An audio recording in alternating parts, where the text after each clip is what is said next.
Welcome to south Indian cooking. இன்றைக்கி நம்ம பார்க்க போகிறது வெஜிடபிள் புலாவ்.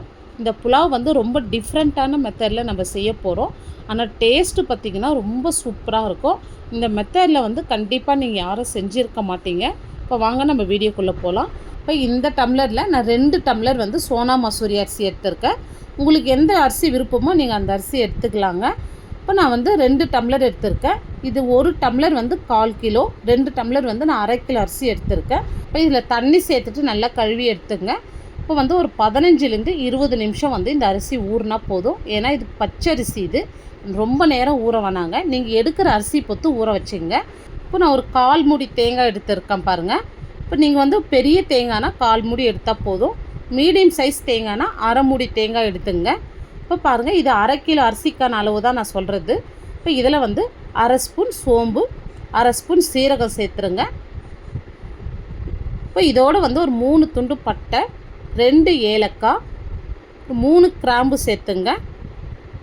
இப்போ காரத்துக்கு வந்து பச்சை மிளகாய் காரம் மட்டும் தான் சேர்க்க போகிறோம். நான் வந்து ஒரு 5 பச்சை மிளகாய் எடுத்திருக்கேன். இது நல்ல காரம் பச்சை மிளகாய், அதனால் ஒரு 5 சேர்த்துக்கிறேன். நீங்கள் எடுக்கிற பச்சை மிளகாய் காரம் பொறுத்து நீங்கள் சேர்த்துங்க. இப்போ இதிலே வந்து ஒரு 2 ஸ்பூன் தனியாக சேர்த்துடலாம். இப்போ இதை வந்து அப்படியே வந்து ஒரு மிக்ஸி ஜாரில் சேர்த்துட்டு கொஞ்சமாக தண்ணி விட்டு, ரொம்ப நைஸாக அரைச்சிடக்கூடாது, ரொம்ப கொரகொரப்பாகவும் அரைக்கக்கூடாது. இப்போ பாருங்கள், ஒரு 80%க்கு அரைச்சா போதும். பாருங்கள், இந்த அளவுக்கு அரைச்சிருக்கேன் பாருங்கள். இந்த மாதிரி அரைச்சிங்க, ரொம்ப நைஸாக அரைக்கக்கூடாது. அதே மாதிரி வந்து தண்ணி நிறைய சேர்த்து அரைச்சிடாதீங்க. இந்த அளவுக்கு வந்து திக்காக அரைச்சி எடுத்துங்க. ஒரு பாத்திரம் வச்சுட்டு 50 கிராம் குக்கிங் ஆயில் சேர்த்துருக்கேன். இப்போ ஆயில் சூடேறந்து பிரிஞ்சி இலை, ஒரு பெரிய பீஸாக கல்பாசி சேர்த்துங்க. கல்பாசி வந்து புலாவுக்குள்ளே ஸ்கிப் பண்ணாத சேருங்க, நல்ல வாசனையாக இருக்கும் புலாவ் வந்து. ஒரு கொஞ்சமாக வந்து சீரகம் சேர்த்துருங்க, ஒரு 1/4 ஸ்பூன் அளவுக்கு மட்டும், நிறைய சேர்க்காதீங்க. இப்போ பெரிய சைஸ் வெங்காயமாக 2 வெங்காயம் எடுத்து நல்ல மெலிசாக நீல வாக்கில் கட் பண்ணிவிட்டு சேர்த்துங்க. இப்போ ஓரளவுக்கு வதங்கி வந்தால் போதும், இது நிறைய வதங்க தேவையில்லை.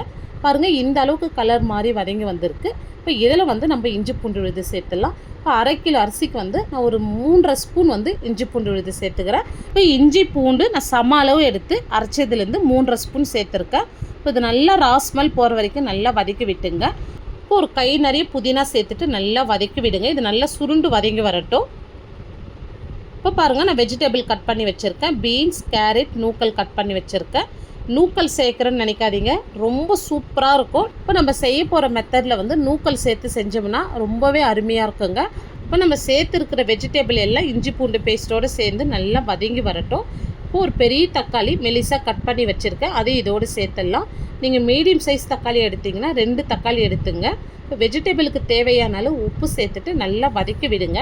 இது ஒரு 1 நிமிஷத்துக்கு மட்டும் வதக்கி விடுங்க. இப்போ இந்த அளவுக்கு வதங்கி வந்ததும் நம்ம அரைச்சி வச்ச பேஸ்ட் அப்படியே சேர்த்துடலாம். இப்போ நம்ம மசாலா சேர்த்ததுமே அடி பிடிக்கிற மாதிரி இருக்கும், அதனால மிக்சியில் கொஞ்சமாக தண்ணி விட்டு அதை சேர்த்துங்க.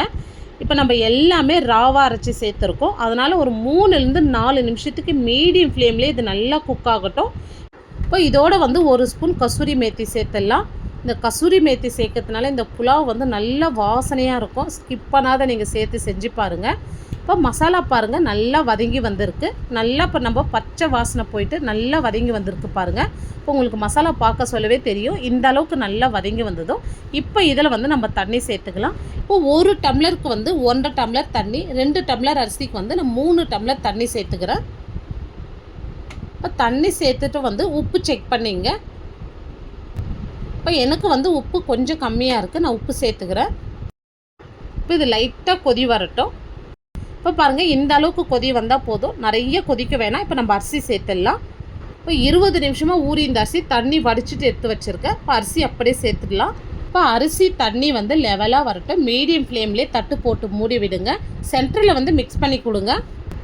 இப்போ பாருங்கள், அரிசி தண்ணி நல்லா லெவலாக வந்திருக்கு பாருங்கள். இந்த மாதிரி ஈக்குவலாக வரணும். இப்போ வந்து ஒரு கை நிறைய பொடியாக நறுக்குன்னு கொத்தமல்லி சேர்த்துட்டு நல்லா கலந்து விட்டுடலாம். இப்போ தான் நம்ம கொத்தமல்லி சேர்த்துருக்கோம். இந்த மாதிரி நல்லா கலந்து விட்ட பிறகு இப்போ இதுக்கு மேலே வந்து பொடியாக நறுக்குன்னு கொத்தமல்லி கொஞ்சமாக சேர்த்துட்டு இப்போ தட்டு போட்டு மூடிடலாம். இப்போ கீழே பாருங்கள், நான் தவா வச்சுருக்கேன். இப்போ நம்ம தம் போட்டுடலாம். இப்போ இதுக்கு மேலே வெயிட் வைக்கணும். நான் இன்னொரு தவா வச்சுக்கிறேன், நீங்கள் வேறு ஏதாச்சும் வெயிட் வச்சுங்க இதுக்கு மேலே. இப்போ சிம்மிலே வந்து ஒரு 10லேருந்து 12 நிமிஷத்துக்கு விடுங்க. அப்புறம் ஸ்டவ் ஆஃப் பண்ணிவிடுங்க. ஸ்டவ் ஆஃப் பண்ணிவிட்டு ஒரு 15 நிமிஷத்துக்கு வந்து அப்படியே விட்டுருங்க. இப்போ பாருங்கள், 15 நிமிஷம் கழித்து நான் ஓப்பன் பண்ணுறேன். இப்போ நான் தட்டு ஓப்பன் பண்ணதுமே புலாவுடைய ஸ்மெல் வந்து ரொம்ப டிஃப்ரெண்ட்டாக இருக்குது.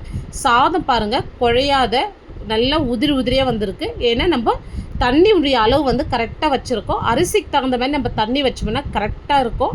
இப்போது ரொம்ப டிஃப்ரெண்ட்டான மெத்தடில் வந்து புலாவ் பண்ணியிருக்கோம். இப்போ இந்த புலாவோட நீங்கள் எந்த நான்வெஜ் கிரேவி வச்சுன்னு சாப்பிட்டாலும் ரொம்ப சூப்பராக இருக்கும். இல்லை சிம்பிளாக சாப்பிட்ணுன்னா நீங்கள் வெங்காய பச்சடி வச்சுன்னு சாப்பிடுங்க, ரொம்ப சூப்பராக இருக்கும். இந்த வீடியோ உங்களுக்கு பிடிச்சிருந்தால் கண்டிப்பாக நீங்கள் ஒரு முறை செஞ்சு பாருங்கள். லைக் பண்ணுங்கள், ஷேர் பண்ணுங்கள். நம்ம சவுத் இந்தியன் குக்கிங் சேனலை ஃபஸ்ட் டைம் பார்க்குறீங்கன்னா சப்ஸ்கிரைப் பண்ணிவிட்டு அப்படியே ஆளுன்ற ஆப்ஷனையும் கிளிக் பண்ணிவிடுங்க. அப்போ தான் நான் போடுற வீடியோ உங்களுக்கு உடனுக்குடனே நோட்டிஃபிகேஷனாக வரும். தேங்க்ஸ் ஃபார் வாட்சிங்.